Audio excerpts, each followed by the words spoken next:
transmite la radio del pueblo en el 107.7 del dial. Más que una radio, una comunidad. Como todos los sábados, la cortina de Don Domingo Cura nos anuncia la llegada desde el fondo de la historia del profe Fernando para una nueva edición de Historias, Mates y algo más. ¿Cómo le va, profe? ¿Cómo anda usted? Buen día, Juan, buen día a toda la audiencia de San Jerónimo Sur. En un sábado que parecía que iba a salir el sol y se está nublando y no sé si no hay pronóstico de Sí, lluvia. tenemos pronóstico de lluvia para esta tarde. No sé, no es un programa del tiempo, pero tenemos pronóstico de lluvia para la tarde de hoy, ¿eh? Tal cual. Bueno, Historias Mates y algo más, ¿cómo le va? ¿Cómo lo trata el tiempo, este nuevo La fresquito verdad que que tenemos? este nuevo fresquito otoñal es mucho más agradable estos últimos días de esta humedad terrible que tuvimos que soportar, ¿no? Si bien yo tengo que reconocer que soy más del team ¿Usted es team del verano? Sí, ¿Sí? sí, hay más vida, hay más luz. Me aguanto mejor el calor que lo que es el frío. Bueno, Historias Mates y algo más, por si alguien no lo sabe, es un programa de radio, también podemos decir un streaming, También, sí, es un podcast también, también es un podcast. es muchas cosas. Vio como hoy la versatilidad que tienen los medios nos permite estar en distintas plataformas, así que ustedes quizás en este momento nos están viendo en directo, o quizás nos están viendo mañana domingo, o el lunes, o el martes. Ujú. No sabemos ni siquiera bien desde qué plataforma nos estarán viendo, o nos están escuchando, o nos están escuchando a través de nuestra web, que es fm1077.mirradio.ar, o de la manera tradicional, que es la que más me gusta a mí, la radio, el dial, La vieja radio. la vieja y querida Y querida radio. radio. Sí, que es la forma que más me gusta, particularmente a mí. Igualmente todas las opciones son válidas. Tomamos unos mates Fundamental. con una yerba, tratamos de que sea una yerba distinta todos los días. Y hoy Cuénteme particularmente, de qué se trata hoy mira, la degustación. viste que yo siempre te digo que me gusta probar yerbas de cooperativas, ¿no? Sí, señor. Sobre todo para salir de las que conocemos, Amanda, Las Rosamonte, comerciales Tarahui, que la conoce tradicionales. todo el mundo. Bueno, y me encontré recién, me le doy para probar, aquí en un negocio del pueblo, que si quieren pautar en este programa, estamos muy predispuestos a que Sin duda. se sumen. Esta yerba, que está muy barata también, se llama Progreso, Ah, mire, qué lindo packaging. y la hace una cooperativa también, que es la cooperativa Kilómetro 16 de Oberá, Overa. provincia de Misiones. Y un poco repite esa historia que contamos la última vez, ¿no? Pequeños productores que no tienen escala para competir con las grandes Que yerbateras. se unen en el formato cooperativa. Claro, porque a veces si no le tenían que vender a Rosamonte o a Las Marías o a alguna de las grandes, y medio que los esquilman, ¿viste? Entonces, muchas La veces ley de mercado. se juntan en cooperativas, como esta cooperativa Kilómetro 16, para hacer esta yerba que se llama El Progreso, que dice como eslogan: nace una nueva, amanecer de una nueva historia, amanecer de una historia, y estamos tomándola. Por lo menos, Suave, ¿eh? sí, me gustó en el arranque. Veo que tiene mucho palo, no es Sí. una molienda equilibrada como la que No, no. venimos tomando, pero vamos a ver cómo se la banca. Y viene uno en sabor tereré, estoy Puede ser, viendo. no sé, no estaba viendo. Mire usted, Terere, acá tiene razón. Mire usted. Eh, Suave, muy suave, el sí, nivel de acidez muy bajo. yo veo que tiene mucho palo, ¿no? Mucho Tiene mucho palo, palo. que es un elemento de la A yerba mí mate, ¿eh? particularmente me gusta. Veo en un contexto en el que está de moda, como la molienda uruguaya, la yerba sin palos, como que está de moda Está de ahora. moda. Pero a mí me sigue gustando. La yerba mate es Sí, con palo y con como, polvo. bueno, no sé, yo tampoco me voy a poner tan clasista, pero a mí me gusta con mate, con palo, ¿eh? A mí me gusta con palo. Mate de palo, dicen los uruguayos. Ah, no sabía. Dicen así. Los argentinos tomamos mate de palo. Bueno, Mate de palo, mira vos. así que acá estamos transitando este nuevo programa, que tenemos una primera etapa donde tomamos unos matecitos, donde charlamos sobre la yerba que estamos tomando, que ya dijimos, Nos se llama vamos relajando Progreso. frente a los micrófonos. Y después hablamos de historia, ¿no? Siempre hay un tema que nos convoca, Ujú. que le quiero preguntar al profe, ¿cuál es el tema que nos convoca hoy, profe? Bueno, hoy es un tema que tiene realmente muchísima vigencia, porque si la gente lo siguió en estos últimos días, esta nueva experiencia espacial del Artemis 2, que justamente ayer, ¿sí?, amerizó en el Pacífico, si no me equivoco, hoy, o mejor dicho, mañana, 12 de abril, se cumple 65 años de, sin duda, uno de los hechos más trascendentales, mirá lo que te estoy diciendo, más trascendentales de la humanidad, porque hay hechos históricos que marcan un antes y un después, ¿sí? Como que recorrigen, ¿sí?, la dirección de la humanidad. Y me estoy refiriendo a que un 12 de abril del año 1961, lo que en su momento se conocía como la Unión de Repúblicas Socialistas Soviéticas, actual Rusia, lograba un hecho increíble para la época de poner por primera vez en la historia a un ser humano en órbita alrededor de la Tierra, es decir, llevar a un ser humano al espacio. Y acá nos encontramos con el primer cosmonauta de la humanidad ruso que se llamaba Yuri Gagarin. Y que me imagino que debe haber marcado una época, ¿no? Hay una película argentina que se llama Valentín, que le interpreta Rodrigo Moya, el papel del niño, que él tiene como ídolo a Yuri Gagarin. Y él Claro. quiere ser astronauta, es su sueño ser astronauta, y tiene como ídolo a A Gagarin. Gagarin. Claro. Vamos a los hechos. O sea, en el año 1961, exactamente un 4 de, mejor dicho, un 12 de abril, el mundo tomaba conocimiento de que la Unión de Repúblicas Socialistas Soviéticas había logrado colocar un ser humano en el espacio, como yo te decía, el cosmonauta, ellos no le llaman astronauta, los rusos le dicen cosmonauta, al viajero espacial, en órbita, una órbita elíptica, ¿sí?, en un vuelo que duró prácticamente 1 hora 48 minutos, en una nave que se conoció como la nave Vostok 1. Y la palabra Vostok tiene un significado porque en lo que es cirílico es un término que significa un punto cardinal, el este, de donde surge, nace el sol, con un significado de que la Vostok era el amanecer de la humanidad. De ahí viene el nombre.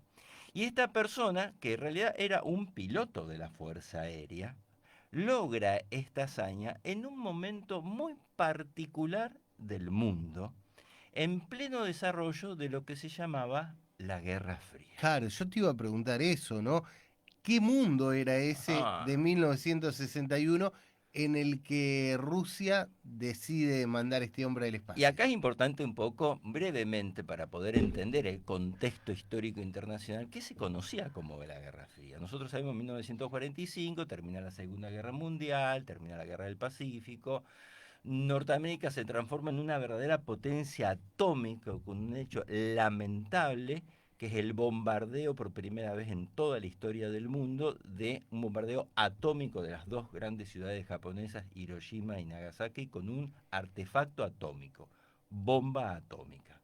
A partir del fin de la Segunda Guerra Mundial comienza lo que nosotros conocemos un enfrentamiento, una rivalidad permanente, como mostrarse los dientes, entre las dos grandes superpotencias en su momento, que era Norteamérica y Rusia, porque Rusia en el año 1949 consigue también desarrollar un artefacto atómico. Por lo tanto, las dos grandes potencias, con dos sistemas económicos y de vida opuestos, Unión de Repúblicas Socialistas Soviéticas comunista, sistema comunista, y Estados Unidos representándose como, digamos, la salvaguarda del mundo libre, de la democracia, sistema capitalista. Entonces había una rivalidad, ¿cuál de los dos sistemas de vida, el comunismo o el capitalismo, era el mejor sistema de vida, el de mayor éxito? ¿Sí? Hay distintas posiciones, porque a ver, si nosotros evaluamos cuál de los dos sistemas valoriza el ser humano como tal por su dignidad de ser humano, el ruso te lo valoriza en función de su capacidad de trabajar y el capitalista norteamericano te lo revaloriza en función de su capacidad de hacer dinero. Pero eso sería una lectura más filosófica. La cuestión que esta rivalidad entre las dos grandes superpotencias, de golpe, en el escenario internacional, aparece la Unión de Repúblicas Socialistas Soviéticas diciendo, miren, el comunismo ha triunfado, el comunismo es un sistema de vida, de desarrollo y de desarrollo tecnológico que es capaz de poner un ser humano en la Tierra, estar prácticamente más de una hora, poder comer, poder estar despierto, ¿sí? Y poder no perder el conocimiento en la órbita, porque nadie sabía qué podía pasar con la salud física y psicológica de un ser humano en una órbita terrestre, ¿sí? Esto significa que esa persona está por arriba de los 120 kilómetros de altura, o sea, estar en órbita elíptica alrededor de la Tierra significa una distancia superior a los 120 o 160 kilómetros de altura, ¿sí? Y poder regresarlo a la Tierra sano y salvo. Imagínate la conmoción del mundo, ¿sí? En el sentido de decir, wow, entramos a la era espacial, ¿sí? Pero sobre todo, lo que esto impactó en Norteamérica. Claro. Yo te quería consultar cuáles son, porque me imagino que no debe haber sido el primer viaje que han hecho. No, señor. Ha sido el primero tripulado, pero no el primero, y me gustaría saber Muy qué bien. antecedentes hay. A ver, en 1957, ¿sí? La Unión de Repúblicas Socialistas Soviéticos pone la alarma en Norteamérica, el primer satélite orbital que fue el famoso Sputnik. Por lo tanto, el tema no era solamente la capacidad de poner un satélite en órbita. El tema era que Rusia había desarrollado la capacidad de cohetería para poder salvar la atracción de la gravedad de la Tierra, que es el gran problema para cualquier vuelo espacial, ¿sí? A través de un sistema de cohetería que partía de los sistemas de cohetería de los misiles atómicos internacionales que te podían barrer el otro lado del mundo. Entonces, lo cual es obviamente en Norteamérica despierta todas las alarmas. ¿Sí? Porque si Rusia podía poner un satélite en el 57 y podía poner un ser humano en el 57 a través de un cohete, significaba que Rusia podía tranquilamente con ese mismo cohete tirar una bomba atómica a través de un misil transcontinental a cualquier punto de Norteamérica. Y esta es la base de la Guerra Fría, por lo cual ambos países comienzan una carrera frenética. Por un lado con un objetivo militar, pero por el otro lado con un objetivo publicitario internacional de demostrar al mundo cuál de los dos sistemas, comunista o capitalista, era el sistema que había logrado el mayor desarrollo tecnológico y el mayor éxito en la humanidad. Ahora, ¿y te lo vendían así? ¿Es simplemente una carrera espacial? ¿O te decían, hacemos esto porque queremos saber? Buena pregunta. Primero hay que ubicarnos en una cosa. Cuando Yuri Gagarin llega a ser el primer cosmonauta, en Rusia había un líder, ¿sí? Que era el famoso Nikita Khrushchev.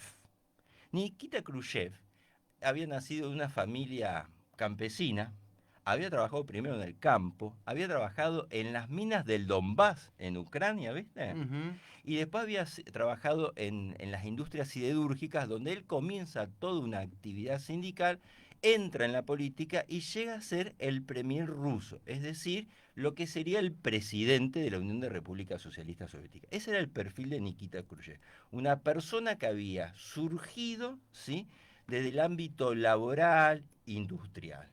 Su contraparte norteamericana era John Fitzgerald Kennedy, ¿sí?, que representaba el Partido Demócrata, provenía de las clases altas acomodadas de Norteamérica y que había estudiado en universidades como Harvard, Stanford, Princeton. Fíjate los dos perfiles de dirigentes políticos distintos. Obviamente, cuando ocurre lo de Yuri Gagarin, ¿sí?, la prensa internacional automáticamente comienza a trabajar diciendo que esto había sido una humillación pública para Norteamérica. Y Norteamérica lo vive así. Y en cierto sentido, desde el punto de vista militar estratégico en plena Guerra Fría, Norteamérica, los altos mandos norteamericanos, el Pentágono, entran en un pánico estratégico, porque diciendo, señores, estos en cualquier momento ya tienen el alcance de poder atacarnos atómicamente. Y por el otro lado, implicó sin duda un golpe muy fuerte al orgullo de Estados Unidos.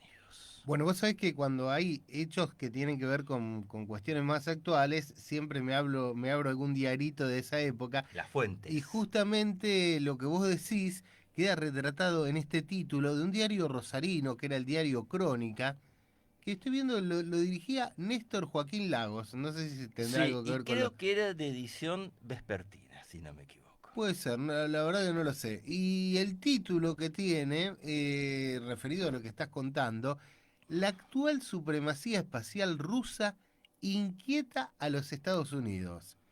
Y hace mención al testimonio de un señor, Sir Bernard Lovell, eminente científico británico, dice el diario, que dirige el observatorio de Jodrell Bank de la Universidad de Manchester y que calificó a este hecho como el más grande acontecimiento científico en la historia del hombre, Sí, señor. como para tomar dimensión de lo que significó en ese momento la puesta en órbita de una nave tripulada por un ser humano. Sí, señor. A tal punto, ¿sí? La repercusión internacional fue increíble, ¿sí? Porque la mayoría del público común vio esto como una hazaña, ¿sí?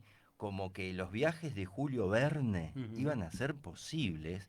Comienza toda una era espacial, ¿sí? En publicidades, en marketing, en mobiliario, en ropa, en diseños de automóviles. El concepto espacial estaba en todos lados, pero para adentro, Kennedy lo ve con tanta preocupación que apenas 3 días después de conocida la noticia, porque los agarró a los norteamericanos realmente por sorpresa, realiza una reunión en la Casa Blanca que fue estratégica, dicen. Convoca a los científicos de lo que era la naciente NASA, es digamos, la oficina, ¿sí?, encargada de los asuntos espaciales de Norteamérica, y les propone que ahora el objetivo no era igualar a los rusos, es decir, no era solamente poner un astronauta norteamericano en órbita, sino que ese reto Norteamérica lo tenía que superar. Y superar para Kennedy significaba, y pone la meta, que antes que termine la década había que poner un hombre en la Tierra y traerlo de vuelta, perdón, en la Luna y traerlo de vuelta vivo a la Tierra. A partir de este momento comienza lo que se conoció internacionalmente como la famosa carrera espacial, a la cual ya Rusia a Norteamérica le había sacado unos cuantos cuerpos de ventaja. Bueno, y que me imagino que terminó, no sé si vamos, seguramente vamos a llegar más adelante, con todo el proyecto Apolo en contrapartida, ¿no? Muy bien, está muy bien la pregunta. A ver, nosotros siempre, lo que tenía Estados Unidos, sobre todo en aquella época, es que tenía y ha tenido durante mucho tiempo toda la industria cinematográfica de Hollywood. Lo que te muestra, te hace mostrar publicitariamente que siempre todo lo que fue de origen norteamericano era superior o mejor. Cuando uno comienza a ver la historia finita, no es tan así como te la cuentan. A ver, así como Norteamérica, en Estados Unidos, tenía la NASA, tenía lo que se llamaba el Centro Espacial de Cabo Cañaveral en la Florida, que después, luego del asesinato de Kennedy, se llama Centro Kennedy en la zona de Florida, y el Centro Houston, que son los dos centros de donde actualmente se hizo todo el seguimiento de la misión Artemis. Los rusos también tenían su NASA, ¿sabía? Y se llamaba Roscosmos y estaba en Moscú, su centro espacial. Lo que pasa es que por una cuestión de Guerra Fría, todos los proyectos y desarrollos de cohetería rusa estaban en el más estricto silencio porque estábamos en la época del tope del espionaje internacional. Claro, La claro. CIA por un lado, la KGB por el otro lado. Ahora bien, en esta carrera espacial ¿sí? En donde, y esto es importante destacarlo, es decir, la actividad que va a desarrollar Norteamérica en esta carrera espacial, con un impulso del Estado norteamericano, pero a través, ¿sí?, del desarrollo de sistemas de industria privados, ¿sí?, fue realmente increíble para todo el mundo, porque en muy poco tiempo, ¿sí?, la NASA, a través de todos los convenios y acuerdos que hizo con todo lo que sería la industria militar norteamericana, que comenzó a trabajar asiduamente, logró comenzar a recuperar esa carrera, a tal punto que en el año 1961, pero ya en mayo, logran poner el primer astronauta, ¿sí?, en órbita, que en realidad es una falsa órbita, en el espacio, que se llamaba Alan Shepard. ¿Y por qué te digo que no fue en órbita? Porque en realidad, ¿sí?, no fue un vuelo orbital, o sea que estaba por debajo de los 160 kilómetros de altura, ¿sí? Duró apenas 7 minutos y fue el llamado Proyecto Mercurio. O sea, Norteamérica desarrolla 3 programas, ¿sí? El Mercury, que era llevar a la órbita a una persona en una nave espacial, pero a un solo astronauta. El proyecto Géminis, lo mismo, pero con 2 astronautas. Y el proyecto Apolo, que ya era 3 astronautas con el objetivo final de la Luna, ¿sí? Que hay que tener en cuenta, para que la gente que nos escuche, todo el desarrollo espacial, ¿sí?, comienza a trabajarse sobre las espaldas de lo que eran los misiles, ¿sí?, transcontinentales, que en vez de tener en la punta una ojiva nuclear, tenían una nave en donde le permitía la supervivencia al astronauta. ¿Se entiende esto? Entonces, el primer astronauta norteamericano en la nave Freedom 7, en el programa Mercury, solamente estuvo 15 minutos en el espacio en un vuelo suborbital. En realidad, el primer astronauta que logran colocar en órbita, ¿sí?, fue un astronauta muy famoso, John Glenn, ¿sí?, y lo logran hacer con una órbita, hizo 3 órbitas alrededor de la Tierra. ¿Seguís el número?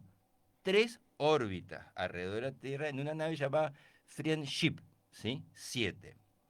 Ahora bien, mientras los norteamericanos ponían a Glenn en una órbita dando vuelta 3 veces alrededor de la Tierra, ¿qué estaban haciendo los rusos? ¿Qué estaban haciendo Los rusos, el segundo cosmonauta ruso, en agosto del año 1961, se llamaba Herman Titov. Viste que los nombres rusos no los conoce. Herman Titov hizo 17 órbitas completas a la Tierra, mientras el otro apenas había hecho 3, en la famosa nave Vostok 2, ¿sí?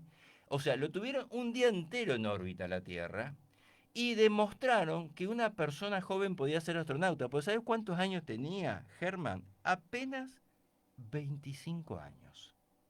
Y los rusos no se quedaron ahí, porque en junio de 1963, ¿sí?, dijeron, vamos a poner, tuvieron el mérito, y lo tienen hasta el día de hoy, de poner en el espacio a la primera mujer en órbita.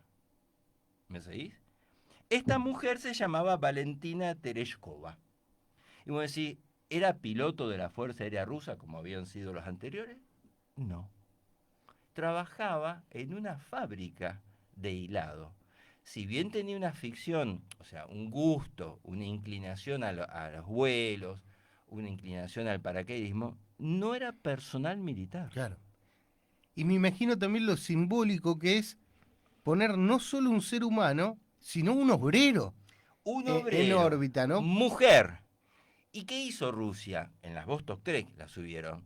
Primero que le tuvo, ¿sabes cuántas órbitas hizo? 48 órbitas a la Tierra. Una barbaridad. Y Pero ya no es una competencia como quién salta más la soga.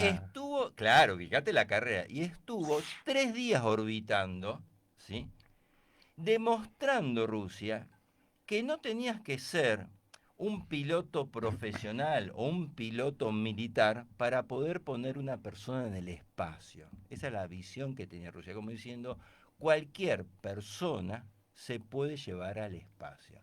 Lo cual también demuestra un alto grado de desarrollo tecnológico, porque tanto la Vostok 1, ¿sí?, era totalmente automatizada la que fue Yuri Gagarin. Lo único que hizo es apretar el botón de salida, pero todo el resto fue automatizado. Y como era tan chiquita, lo único que había era una cámara de filmación, ni siquiera sacó una foto porque el objetivo era experimentar de ver cómo se comportaba el ser humano en la atmósfera, ¿sí? En el espacio.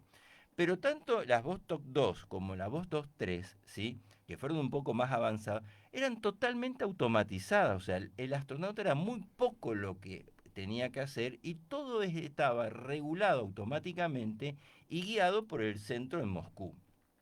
Obviamente, en esta carrera, Norteamérica no se queda atrás. Esto hay que reconocerlo. Comienza, pone en funcionamiento toda su enorme maquinaria industrial, tecnológica, privada, a través de lo que en Norteamérica se llaman los contratistas, pero con un influjo de millones y millones y millones de dólares por parte del Estado norteamericano, porque acá lo que estaba en juego era el prestigio. Claro, más allá de la investigación, ¿Se ¿no? Más allá entiende? del Era avance el científico. prestigio de cuál de los dos sistemas, o el comunista o el capitalista, era el sistema que le iba a garantizar a la humanidad no solamente el desarrollo tecnológico, sino también la felicidad. Vos sabés que yo acá con mi diarito crónica de ese día me encuentro con algunas cosas que vienen a ratificar lo que vos decís, ¿no? Por ejemplo, los rusos dicen que Gagarin, la llegada Yuri, de Gagarin demuestra que la gravedad en el espacio no disminuye para nada la capacidad de trabajo del hombre y paralelamente la prensa de los Estados Unidos, se ve que estaba muy preocupada y muy enojada también, cómo nos van a venir a ganar los rusos, es como que a nosotros nos gane Brasil en el Mundial. totalmente. Dice, A penales encima. ¿cómo pudieron los rusos escapar de la Tierra y ahora van los Estados Unidos? Se pregunta el New York Herald Tribune en su edición de ese 13 de abril, ¿no? La pregunta es, ¿cómo pudieron los rusos escapar de la Tierra y ahora van los Estados Unidos? Se preguntan. Claro, seguro. Tenemos que ir por ellos. Había una obligación moral y Kennedy, en todos los discursos, lo plantea como un reto de la humanidad y él dice textualmente, elegimos ir en esta década a la Luna no porque sea fácil, sino porque es difícil, como diciendo, ponemos un reto mucho más alto de que quizás se podía haber fijado Rusia, ¿sí? De poner un hombre en la Luna para poder demostrar que somos capaces de llegar a ese objetivo. ¿Se entiende la idea? Acá hay una idea de rivalidad de sistemas económicos y políticos y formas de vida, ¿sí? Que no solamente se jugaban en los campos de batalla, ¿sí? Porque nosotros estamos prácticamente saliendo de lo que era la guerra de Corea y estamos en los albores de la guerra de Vietnam, donde el trasfondo eran los dos sistemas, ¿sí? Económicos opositores. Bueno, y paralelamente a esto también, todo lo que es el bloque, digamos, comunista, celebra esto como el mundial, digamos. Celebra esto como más del mundial porque era el mérito de todo un país de poder poner, fíjate, permanentemente. Rusia fue el primer país que pone en órbita en el mismo momento a dos naves. O sea, tenían la tecnología para decir, ponemos, creo que fueron las Vostok 4 y Vostok 5, a dos astronautas en dos naves, en dos órbitas paralelas, en el mismo momento, a la misma época, con una distancia de solo 15 kilómetros, que eso en el espacio es nada. Lo vuelvo a decir, esto generó que toda la maquinaria industrial y el apoyo del Estado norteamericano arranque de una manera impresionante, a tal punto que llegamos, vamos a hacerlo breve, entramos a lo que es el proyecto Apolo, ¿sí? Después de Mercury, Gemini, el proyecto Apolo, y el Apolo 11 en una fecha memorable para la humanidad, el 20 de julio de 1969, llega a colocar el primer hombre en la Luna. Fecha muy importante hasta que un argentino dijo, che, no hay, ¿te acuerdas?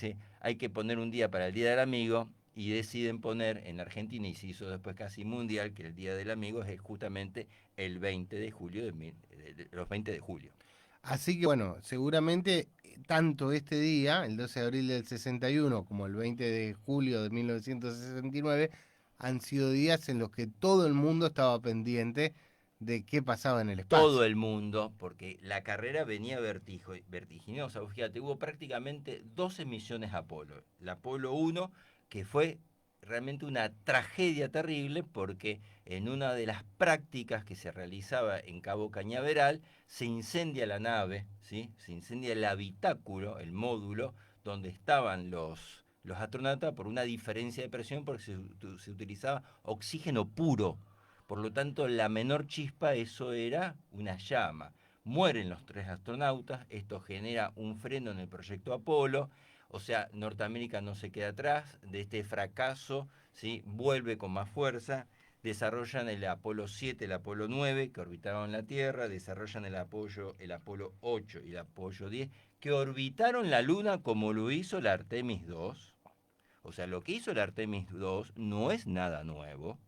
Ya lo había hecho justamente el Apolo 8 y el Apolo 10, y llegamos al Apolo 11, que lleva al primer hombre a la Tierra. Y después, vos fijate, hubo 6 misiones que alunizaron en la Tierra. El Apolo 11, el 12, 14, 15, 16 y 17. Llegó un momento que para Norteamérica poner un hombre en la Luna era tan común que ni siquiera llevaba la atención de la prensa internacional, porque era común poner un Claro. nombre, hasta que llegó el Apolo 13, que para Norteamérica fue considerado, hay películas que lo demuestran, el fracaso más exitoso, porque el Apolo 13, en el momento cuando ya estaba orbitando la Luna, tiene un desperfecto, hay una explosión y casi los 3 astronautas mueren, ¿sí? Pero los pudo traer a salvo. Pero a partir de ahí, en algún momento, y esto es importante remarcar, había un par de misiones más, Apolo 18, 19, 20, pero dijeron, se perdió el interés, Ya porque está. había quedado demostrado que Norteamérica había ganado la carrera espacial, y por lo tanto, como siempre ocurre en estas cuestiones, las cuestiones presupuestarias dijeron, Obviamente. no va más.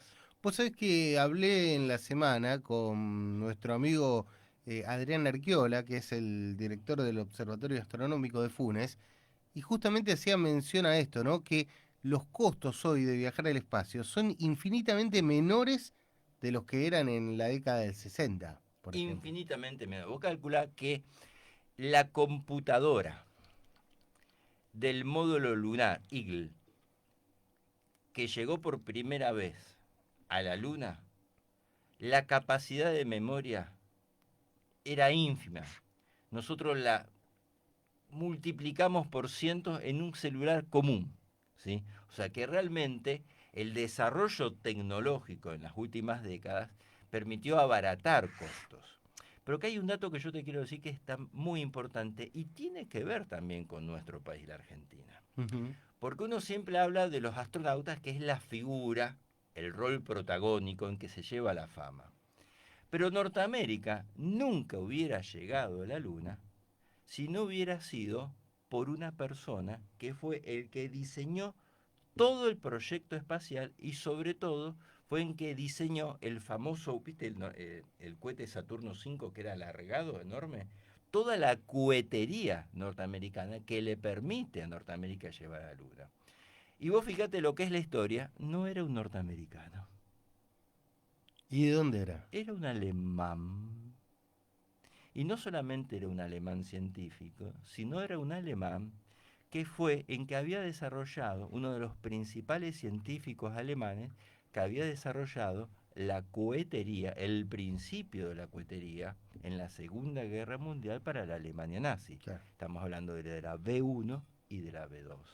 Que cuando Alemania pierde la guerra, como muchos países de Occidente lo hicieron, lo primero que hicieron es decir, vamos a agarrar a los científicos, y no me importa si fueran nazis, y me los llevo como conocimiento y saber científico. Sí, es muy importante decirlo, ¿no? Porque rusos y norteamericanos se peleaban por los científicos alemanes Sin en duda, la posguerra. independientemente de su filiación al partido nazi. Y Norteamérica, ¿sí?, obtiene y se lleva a Norteamérica al principal de desarrollo de la cohetería, que era Von Braun, que como no lo podían poner como director de la NASA, porque iba a quedar medio flojo de papeles, fulero, digamos. porque el muchacho venía medio flojo de papeles con su antecedente, lo pusieron como director del Centro Espacial de Vuelo Marshall. Pero en realidad, el cerebro de todo el proyecto Apolo que lleva al hombre a la Luna, en la base está Von Braun. Ahora, hay en el título del programa de hoy, en el título que acordamos, Y después te voy a mencionar el ruso. cuando vayamos a eso, pero bueno, hay una parte que es el rol argentino.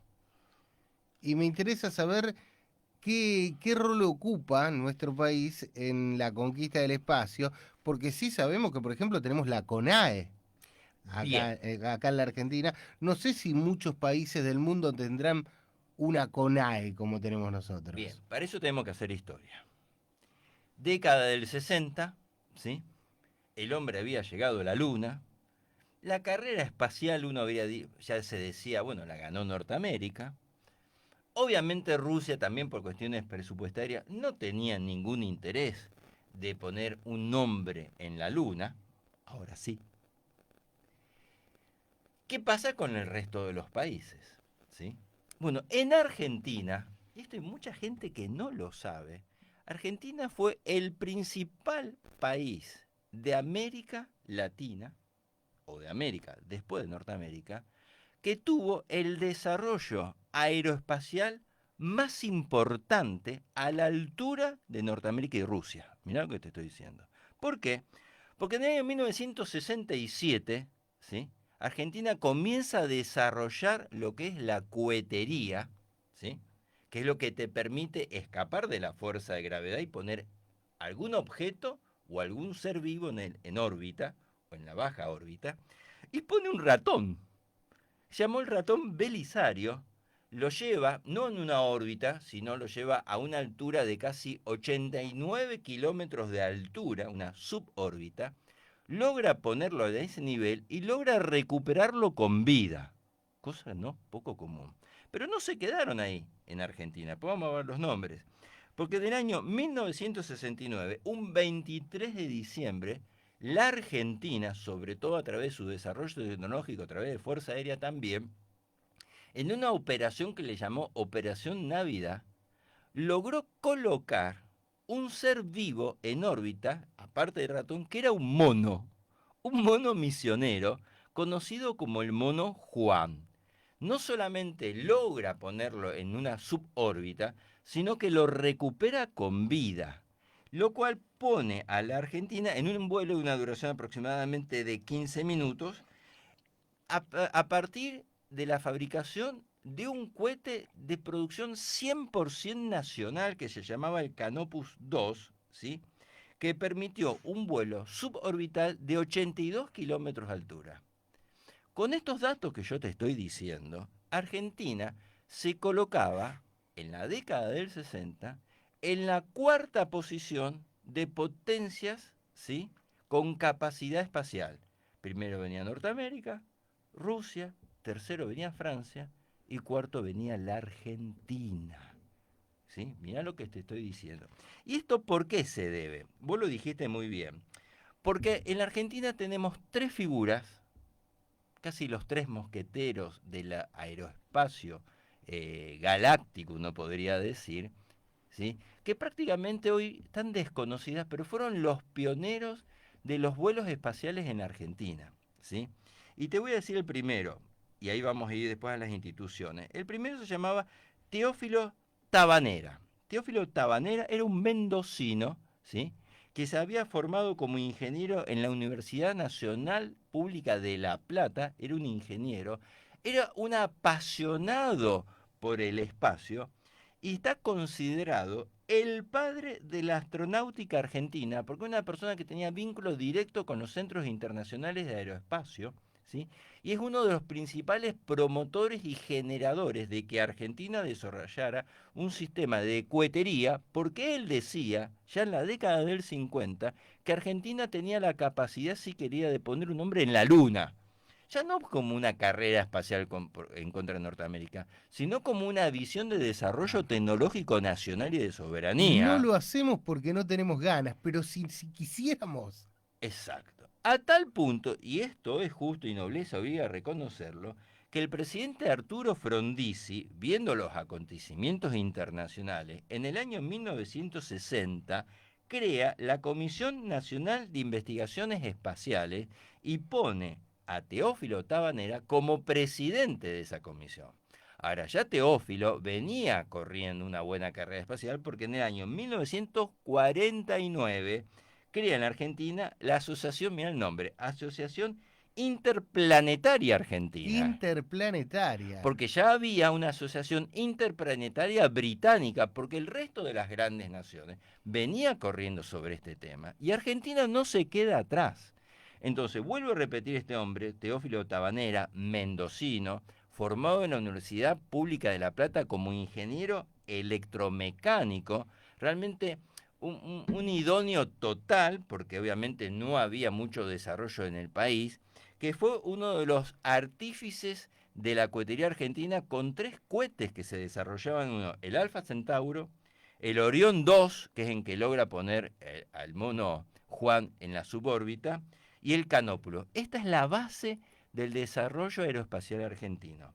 Pero no estaba solamente él, porque había otras 2 figuras en Argentina muy importantes. Uno era Aldo Scioli, el comodoro Aldo Scioli, y acá es cuando toda la cuestión aeroespacial comienza a tener importancia geopolítica y geoestratégica militar, ¿sí? Este comodoro también está reconocido como el constructor de los cohetes. ¿Y sabés dónde nació? ¿Dónde? En la ciudad de Rosario.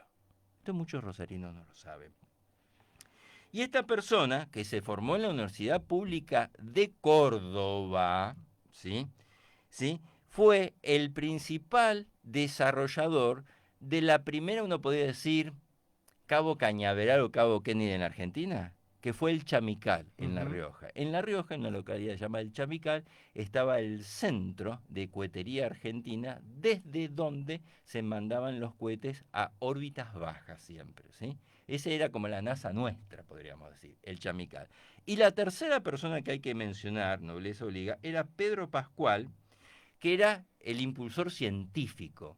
Muchos dicen que era el padre que diseñaba algo fundamental, los motores de los cohetes, y fue el primero que comenzó a utilizar combustible sólido para impulsar los cohetes. Estas 3 personas, ¿sí?, son la base de lo que es hoy el desarrollo tecnológico aeroespacial de la Argentina. Que obviamente la Argentina, más allá del sueño de Teófilo Tabanera, considerado como el padre de la astronáutica argentina, el objetivo no era poner un astronauta argentino en la Luna. El objetivo era poder colocar en órbita satélites. Y acá es importante desarrollar. La Argentina tiene una enorme tradición y reconocimiento internacional de satélites. Primero la Argentina hace satélites de observación de la Tierra, es decir, pongo un satélite, o sea, un objeto tecnológico en una órbita elíptica alrededor de la Tierra para que observe la Tierra y me dé información científica, ¿sí? Son satélites de aplicación científica. Esto lo hace en 1990 y después lo hace en 1996, 98, 2000 y 2011, que son los satélites que se llaman SAC, satélites de información científica, ¿sí? Lo cual esto es muy importante porque acá comienza toda la industria aeroespacial en una empresa muy importante que actualmente es líder en Argentina y en Latinoamérica, se llama el INVAP, ¿sí? El INVAP es Investigaciones Aplicadas, Instituto de Investigaciones Aplicadas, que queda en Río Negro. Después vamos a hablar de ello. Después, Argentina dice, bueno, después de desarrollar la primera etapa, que son satélites de observación de la Tierra, vamos a comenzar a desarrollar satélites de comunicación.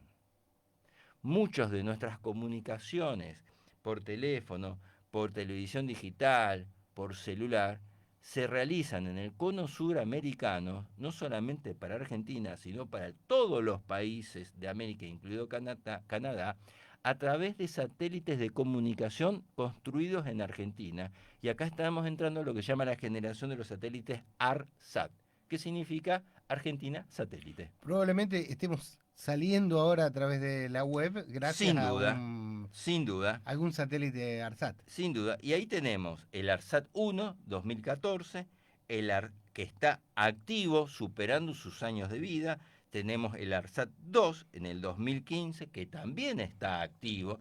El ARSAT 1 permitía todo lo que es desarrollo de comunicación digital en lo que es estrictamente el cono sur. ¿Pero no eran heladeras que tiraban al espacio? No eran heladeras, teniendo un desarrollo al mejor nivel internacional. Y es más, y está proyectado, el ARSAT sirve para la comunicación de toda América, incluida Canadá, que vos vendés los servicios de comunicación. Porque esto implica una inversión muy grande en millones de dólares, pero también una recuperación, porque los satélites de comunicación después venden servicios a los países. Y son servicios muy caros, es decir, te permito comunicación, pero me tenés que pagar el satélite que yo tengo arriba. Y estaba proyectado para el 2026 y 2027 uno de tecnología superior que el INVAP estaba construyendo, que es el ARSAT 3, que por cuestiones presupuestarias, de conocimiento público, de decisiones, no digo del gobierno, sino de este presidente actual, hoy está prácticamente bastante frenado. Sí, qué bueno que hagas mención a esto. Y sigue la historia. Lo digo porque, ¿sabes por qué quiero hacer un alto acá en el camino? Para decir, tantas veces decimos este país de mierda, este país que somos subdesarrollados, somos atrasados, no tenemos, todo lo que viene de afuera es mejor y no siempre, parece que no siempre es así. Yo te voy a decir que hoy la Argentina es palabra de respeto, mira lo que te estoy diciendo, en los círculos espaciales internacionales, en la NASA. Y vamos a ver el caso actual, porque se habla mucho del Artemis, pero no se habla de desarrollo argentino dentro del Artemis. Y te termino la idea. Argentina después desarrolla entre el año 2018 y 2020 los satélites se llaman SAOCOM, que son satélites argentinos de observación por microondas. Significa que observan siempre por motivos científicos, o sea, calentamiento de las aguas, cuestiones climatológicas, siempre por cuestiones científicas, no militares, ¿sí? No estamos espiando a nadie. No estamos espiando a nadie.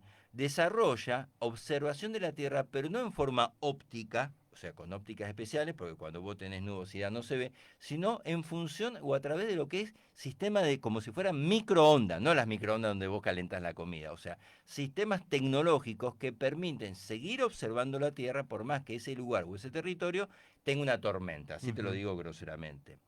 Pero no queda ahí esto, porque nosotros cuando escuchamos con bombos y platillos, y fue una noticia internacional, el programa Artemis 2, el programa Artemis, que significa que Norteamérica va a volver a colocar, con objetivos específicos, que después lo vamos a hablar, seres humanos en la Luna.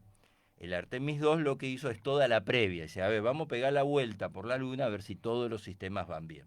O sea, era una misión, la del Artemis, que concluyó, gracias a Dios, con éxito, importantísima, estratégica, porque significaba que todo lo que se había programado da una cierta garantía para que el Artemis 3, en muy poco tiempo, pueda poner 4 personas en la Luna. En una misión tan importante, la NASA autorizó que en ese viaje, ¿sí?, trascendental también para la humanidad, fuera un pedacito de la Argentina, no podría decir. ¿Por qué un pedacito de la Argentina? Porque permitió y llevó y puso en órbita a un nanosatélite. ¿Qué significa? Un nanosatélite es un satélite muy chiquitito, apenas 11 kilos. Esto es tecnología pura avanzada. O sea, los satélites generalmente, un satélite antes te lo tenía que llevar un cohete espacial. Ahora, un nanosatélite muy Pero chiquitito, seguro que lo ensamblan. Esto viene todo de China. Desarrollado de principio a fin, y perdóname por ahí la expresión, desarrollado de principio a fin en la República Argentina, a través del INVAP, el Instituto de Investigaciones en Río Negro, a través de la CONAE, Comisión Nacional de Actividades Espaciales, y con el trabajo directo de dos universidades públicas argentinas, la Universidad Nacional de La Plata y fundamentalmente la Universidad Nacional de San Martín, que trabajaron sus ingenieros, sus docentes, sus investigadores en el primer nanosatélite argentino que llega a estar en lo que se llama el espacio profundo, es decir, 70.000 kilómetros de distancia, si yo no me equivoco bien con el número, de la Tierra. Es la primera vez que un objeto o un satélite argentino alcanza una distancia tan profunda en el espacio infinito para poder comprobar cómo funcionan los distintos elementos. Para que la NASA te diga, imagina que la NASA tiene controlado en una nave espacial, sobre todo el Artemis, hasta el último gramo de peso, ¿correcto? Hasta el último gramo de peso. Te voy a llevar tu satélite. Ujú. Lo voy a llevar junto con todo mi equipamiento espacial. Usted no dice que no se lo Te lleva voy a Trump de cargar onda. 11 kilos y voy a hacer todo el procedimiento, que también implica un riesgo, para ponerlo en órbita y vos a partir de ahí arrancás en el desarrollo de conexión. No es cualquier cosa. Ahora Y esto yo- no es mérito. no es mérito de Jabo que le dice, Donald, llévame el satélite. Mirá, yo el otro día escuché un No se lo comentario. lleva porque es amigo. Mirá, los méritos acá no son de los presidentes. Los méritos acá es de algo mucho más allá del presidente, que son políticas de Ujú. Estado. La política de Estado permanece más allá del cambio del presidente, y esto es fundamental. Y el mérito, en el fondo, son de todos esos científicos anónimos, ¿sí?, que han desarrollado y que han decidido decir, me quedo investigando en el INVAP, me quedo investigando en la Argentina, más allá de tener ofertas de la NASA millonarias, porque muchos de nuestros científicos en aeroespacial que están trabajando, que han trabajado en este satélite novedoso que todo el mundo científico lo miraba, está claro, porque esto no sale en la prensa común, pero todo el mundo científico aeroespacial miraba, che, a ver ese satélite que se llama Atenea, que es argentino, vamos a ver cómo funciona, porque muchos se jugaban diciendo, bueno, lo van a poner en órbita y no funcionó, y lo pusieron en órbita y funcionó perfectamente bien, ¿sí? O sea, esto es importante tener en cuenta, o sea, el desarrollo de políticas como la aeroespacial y del desarrollo de tecnología no depende de una persona Sí, sí. que ocupa un cargo presidencial en un momento oportuno. De Lo hecho, cual es determinante porque si él te corta el presupuesto, no podés. sí, pero de hecho Son cuando políticas de cuando Estado. vos haces la crónica de los satélites, me nombrás mucho la década del 90 y me nombrás también algo del 2000 y también el nuevo milenio con gobiernos, si se quiere, populistas, entre comillas, ¿no? O sea, como que trasciende lo ideológico. Trasciende lo ideológico, debe trascender lo ideológico, porque tienen que ser políticas de Estado, porque si no viene un presidente y dice yo esto no lo quiero, corto el presupuesto, corto el presupuesto, corto el presupuesto. La pregunta obligada que vos me podés hacer es, bueno, ¿cuál es al día de hoy la proyección, ¿sí?, del desarrollo de tecnología de punta aeroespacial en Argentina? Y la proyección, la verdad, es bastante abrumadora. ¿Por qué? Porque vos fíjate, hoy por hoy nosotros en la Argentina, para que la gente lo tenga en cuenta, tenemos algo que se llama Proyecto Tronador 2. Porque vos podés tener el desarrollo del satélite, que la Argentina ha demostrado desde la década del 70 tener un historial tecnológico de desarrollo de tecnología aeroespacial satelital, ¿sí? Pero vos necesitas, para ponerlo en órbita, un lanzador, ¿sí? El lanzador es el cohete. Porque si no, como ha pasado en tiempos atrás con el ARSAT, vos tenés que contratar una lanzadera en un país extranjero, Guayana. Muchos de nuestros satélites salieron de Ujú. Guayana. El tener un lanzador, es decir, tener la capacidad de poder desarrollar un cohete con tecnología puramente nacional, entra en choque y hace ruido con los intereses geopolíticos estratégicos británicos. Porque significa que vos tenés la capacidad de tener un cohete que decir, bueno, puedo decidir si le pongo un satélite o puedo decidir si le pongo una ojiva explosiva. Que eso fue lo que pasó lamentablemente en el gobierno de Alfonsín con el famoso proyecto Cóndor 1 y Cóndor 2, que era cuando la Argentina tuvo la capacidad de desarrollo misilístico y podía, con el Cóndor 2, había desarrollado un misil, obviamente, de objetivos militares, que podía llegar tranquilamente a Chile, y podía llegar tranquilamente a Malvinas. Y las tensiones internacionales, la presión norteamericana y británica, prohibieron el desarrollo del proyecto Cóndor. Hoy tenemos el desarrollo del proyecto Tronador 2, ¿sí? Que es un lanzador de satélites, ¿sí? Puramente de fabricación nacional. Y así como Norteamérica tiene su Cabo Kennedy, es importante que el argentino sepa que nosotros tenemos 3 centros espaciales de desarrollo. Uno es el Centro Espacial Manuel Belgrano, que se encuentra en Bahía Blanca, que hoy por hoy obviamente está prácticamente casi sin desarrollo por restricciones presupuestarias. El segundo es el Centro Espacial Punta Indio, en Pipinas, Buenos Aires, que obviamente mira hacia el Atlántico, porque el objetivo es si vos tirás un cohete y si se te cae, cae al Atlántico, no cae sobre el territorio, ¿sí? Que fue utilizado como lanzadera de cohetes, sobre todo en un cohete muy importante llamado el VX-1B en el año 2014, que fue el primer cohete de combustible líquido de Sudamérica, ¿sí? ¿Sí? Y guiado, ¿sí? Con telemetría. Y el tercero es el Centro Espacial Teófilo Tabanera, es el nombre del padre de lo que es los vuelos aeroespaciales, que se encuentra en Córdoba. Ambos centros, hoy por hoy, por restricciones presupuestarias, prácticamente están operando al mínimo. Pero acá también es algo importante, porque yo te había mencionado hace un rato el INVAP, ¿te acordás? El INVAP, que es una de las piezas claves en desarrollo satelital, no solamente hace satélites, hace radares. Y no solamente hace radares, mira lo que te voy a decir ahora, porque todo suma en la tecnología. Hace reactores nucleares, nacionales 100%. Y el INVAP desarrolló un reactor nuclear que se llama el CAREN 25, que significa Central Argentina de Elementos Tradicionales, que para que la gente lo entiende, es como si fuera un pequeño reactor nuclear que genera electricidad, de muy bajo costo, muy seguro, ¿sí? Y de sencilla instalación. Esto es único en el mundo porque está hecho en forma modular, ¿sí?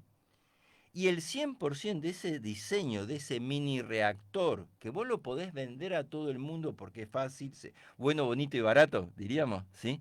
Lamentablemente, por restricciones presupuestarias del gobierno actual, hoy está restringido en su capacidad de fabricación, estaba más de la mitad. Porque cuidado, acá hay un impulso del Estado, pero en lo que es el CAREM, también hay contratistas privados que han aportado un enorme desarrollo tecnológico, lo que pone al país en un pedestal de muchísima altura también en lo que es el desarrollo de tecnología nuclear para fines pacíficos. Sí. Cosa muy importante. ¿Me dejás hacer un alto en el Todo lo que camino usted quiera y me para tomo leer? un mate. Sí, porque uno de los mensajitos justamente dice que usted no está tomando los mates, que me los devuelve llenos. Puede ser. Están Muy viendo que observador, ¿eh? sí, que yo le doy el mate, usted me lo devuelve Se y lo lo tomo yo. Muy posible. Gracias por la Eh, observación. bueno, Ángel, buen día. Nos dice buen día, Ángel. Sergio, nuestro oyente de todos los sábados. Buen día, Juan y Fernando. Y por supuesto, Rusia pionero de la carrera espacial. Buen programa. Se ve que es un prosoviético. Acá no es cuestión de Stalinista. prosoviético. En el contexto de los 60, obvio que la cuestión era prosoviético, no. Claro. Pero no es cuestión de prosoviético. Andrea, que no sé si fue alumna suya, Andrea Mencarini, que dice, Sí. buen día siempre explicando y contando tan al detalle por el profesor Fernando. Buen Gracias. sábado. Sí, debe ser, Andrea. Y acá una persona que seguramente usted conoce, Mónica Silvina, Me suena. dice, ¿servirán estos satélites para el clima? Sí. Tan importante para el agro, aeronáutica, etcétera, además de comunicaciones y señales de TV. Sí, señor. Muy buena pregunta. Los satélites SAOCOM 1A, 1B, 2018-2020, que son satélites argentinos de observación, uno de los principales objetivos es la predicción del clima, predicción del cambio climático del clima, lo cual esto es fundamental estratégicamente para un país, porque permite delinear Ujú. las políticas ambientales, cuando vos estás reconociendo, obviamente, que en el mundo hoy vive un Claro. problema de cambio ambiental, que nosotros quizás no lo vamos a ver, pero nuestras generaciones sí. Y la Argentina, en esto, es pionera internacional. Esto También. es importante reconocerlo también, ¿eh? Es pionera internacional. Y vuelvo a repetir, nuestros científicos argentinos, muchos de ellos formados en universidades públicas y algunos también en privadas, hoy son vistos con mucho celo, para sacártelo, por centros internacionales aeroespaciales, tanto de Europa como de Norteamérica. Ahora, hoy en día, hablamos Hoy en de día, bien, Artemis vamos y a mí hoy me en día. interesa saber, hoy en día, ¿hay una carrera espacial? Mira, ¿Hay una carrera en el que el único que está corriendo es Estados qué buena Unidos? pregunta. Hoy en día, y esto es importante que la gente lo sepa, porque la verdad que es apasionante. Vos sabés que hoy en día, orbitando la Tierra, primero que hay una enorme cantidad de basura interplanetaria, que son los restos de los satélites que de a poco por ahí pierden órbita, van bajando. O sea, un satélite está en órbita elíptica y se mantiene, ¿sí? Porque va a una enorme velocidad, 21.000 kilómetros por hora alrededor de la Tierra. Cuando comienza a perder velocidad, comienza a bajar la órbita y se precipita a la Tierra y vos lo ves, con mucha suerte, gracias a lo que es la gravedad, la atmósfera, como una lluvia de estrellas. A veces te puede caer un pedazo de satélite Ha pasado, sí. y ha pasado. Hoy, en la actualidad, hay dos estaciones orbitales científicas. La primera estación, que es la EEI, Estación Espacial Orbital, que está desarrollada por la NASA, con cooperación de Rusia. Acá no hay diferencia de lo que es política. Está NASA, la Rusia, Japón, eh, Europa, muchos países europeos a partir de la Agencia Espacial Europea y Canadá, ¿sí? Que está en órbita desde el año 1989 y permanentemente tiene un grupo de 3 a 6 astronautas de distintas nacionalidades. Y en poquito tiempo llega un argentino. Ahora te lo voy a decir. Lo dejo en suspenso. En poquito tiempo ahí va a haber una argentina. En femenino te lo digo. ¿Ah, sí? Sí, señor. Pero, Bueno. como en Ahora me ese... deja... te lo dejo ahí. Y como en ese grupo, en esa espacial internacional, por cuestiones políticas, a China le dijeron, vos acá no participás en esta. China dijo, bueno, no hay ningún problema, dice. Yo voy a hacer mi propia Desarrollo. desarrollo Bien. de una estación orbital. Y desarrolló la segunda estación orbital que se llama Tiangong. Perdónenme, aquellos que saben mandarín se van a dar cuenta que por ahí estoy flojo en papel en Claro, porque mandarín. usted es más del cantonés. Claro, sí, claro. Tiangong, que significa Palacio Celestial. O sea que hoy tenemos dos estaciones orbitales dando vuelta, que no fueron las únicas, porque la primera, y esto nobleza obliga, hay que reconocerlo, fue la famosa Skylab, Laboratorio de las Estrellas, que fue norteamericana en la década del 70, en donde se encontraron ahí también rusos. Y también hubo una rusa, exclusivamente rusa, que fue la famosa estación orbital Mir, que en su momento bajaron las órbitas, perdió su vida útil y cayeron como lluvias de estrellas, ¿sí? Pero yo te decía, ¿sí? Que bueno, está la China y acá sí hay una cuestión por ahí de política. Porque vos fíjate, en Norteamérica, en el mundo occidental, al astronauta se lo identifica con el nombre astronauta. Claro. En Rusia, vos decís astronauta y te dicen, ¿eso qué es? Es cosmonauta. Todo significa lo mismo. En China, ¿sí?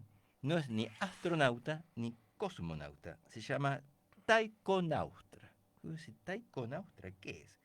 Porque taiko en mandarín significa espacio. Por lo tanto, el astronauta en China se llama taikonauta, significa navegante espacial. Pero yo te decía que en poco tiempo, en la Estación Espacial Orbital Internacional, vamos a tener una Argentina. Porque hoy, ¿sí? Fue seleccionada, y esto tiene que ver también con todo nuestro pasado y legado cultural, científico, desde Teófilo. Hay una salteña hoy en la NASA que se llama María Noel Castro Campos, es salteña, chica muy joven, 28 años, que es ingeniera biomédica y está especializada en bioastronáutica, que se formó en el Instituto Favaloro de Buenos Aires y está dentro del grupo o del team que posiblemente en un par de años va a estar en la Estación Orbital Internacional. O sea que va a ser el primer argentino, mujer encima, que va a estar en el espacio. Y ahí Y esto no es casualidad y no es ahí magia. sabremos si se pueden cantar zambas en la Sí. estación aeroespacial. Porque Norteamérica, y esto es importante, ahora sí, mucha gente por ahí lo pregunta, che, ¿por qué después de tantos años se empecinaron con ir a la Luna? Claro. ¿Por qué? Y acá hay un tema muy importante. En la década del 60-70, el objetivo era la carrera espacial. Ujú. A ver, Rusia, comunista, Norteamérica capitalista, el primero que llegaba le demostraba al mundo cuál de los dos sistemas Está bien. era el más mejor, podríamos decir.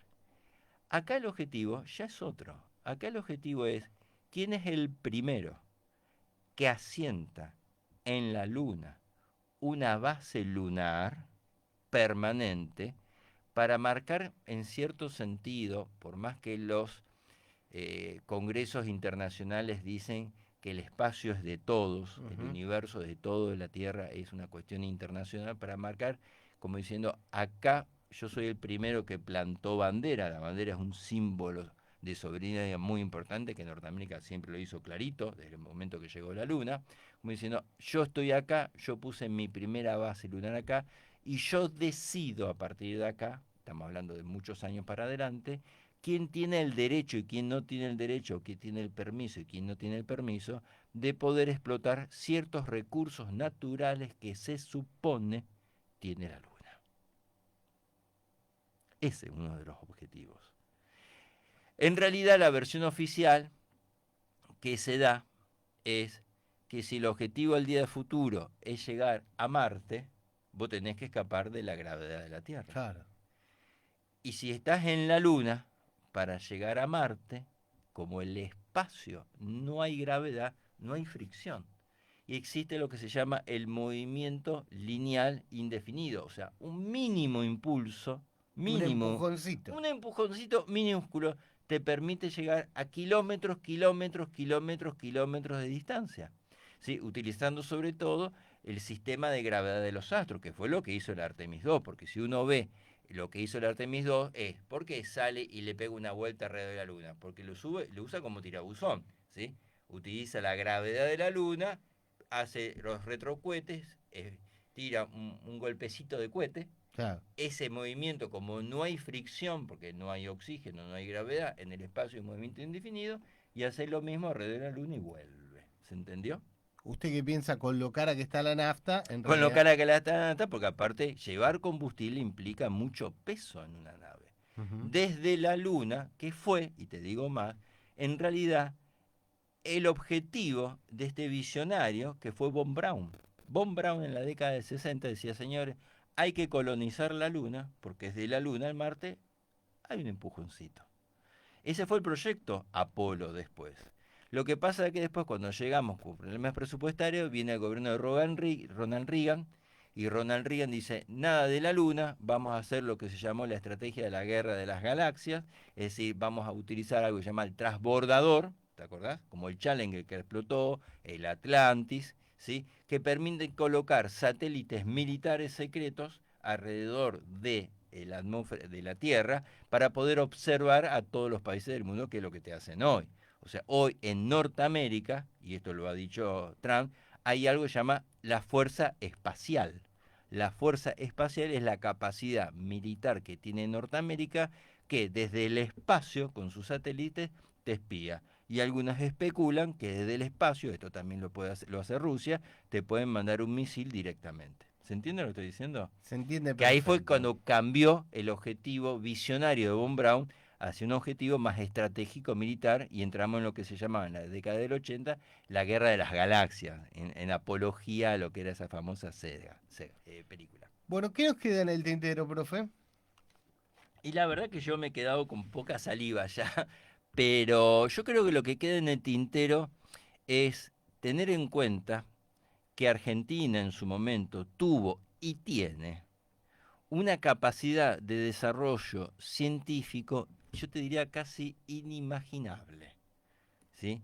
Porque no es ni casualidad ni es magia que en una de las misiones espaciales más importantes de los últimos 50 años de la NASA, en donde todo el mundo científico estaba mirando, le permitan a la Argentina cargar un satélite propio.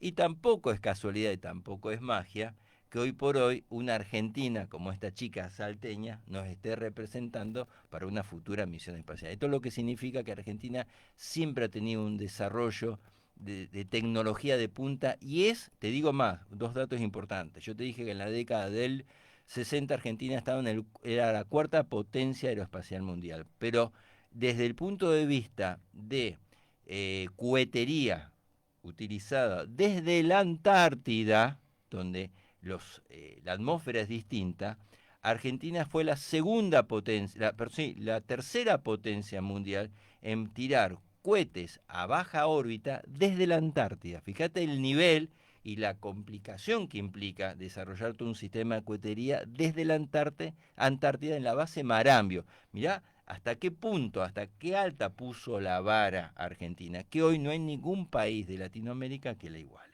Bueno, me viene bárbaro, no porque nos pongamos en chauvinistas, sino porque en el medio de tanta desazón y de tanto este país de miércoles y qué sé No, yo, escuchar esto, la verdad que de alguna forma te ensancha el peso. sin duda que sí. Te da un poquito. Te da orgullo. Muchas gracias, profe. Un gusto fue. Como siempre, yo me voy elijo una canción dictatorialmente que yo considero que tiene que ver con esto. Y hoy traje al Flaco Spinetta con su banda Invisible, una de las tantas bandas que tuvo el Flaco, y un tema que para mí es un tema de época, que es El Anillo del Capitán Beto. Ah, Ahí va el Capitán Beto por el espacio, con su nave de fibra hecha en Aedo. sí, señor. Así que bueno. Qué buen tema para. Sí, aparte me imagino que vio que el astronauta, un astronauta argentino tiene que ser medio como un camionero, ¿no? Tiene que llevar el termo y el mate, tiene que llevar el banderín de River Plate, como llevaba el Capitán Beto, así que me parece que me pareció Yo creo que un bárbaro experimento tenerlo. importante es saber si en el espacio uno puede tomar mate con bombilla. Sería interesante ese experimento, ¿no? Está bien, bueno. Espero que nuestra salteña lo haga. Y yo creo que sí. Sin duda. Seguro que se lleva escondidito Comer el mate. una empanada. No te digo hacer un asado, pero bueno, pero sí al menos una empanada, unos churros, dulce de leche. Eso, sí, lo del asado ya le digo, hacerlo no. Yo quisiera saber en el espacio cuál es la textura de dulce de leche, ¿viste? Como no hay gravedad, está flotando, ya lo va a hacer nuestra salteña sin duda. Bueno, nos quedamos escuchando entonces al Flaco Spinetta.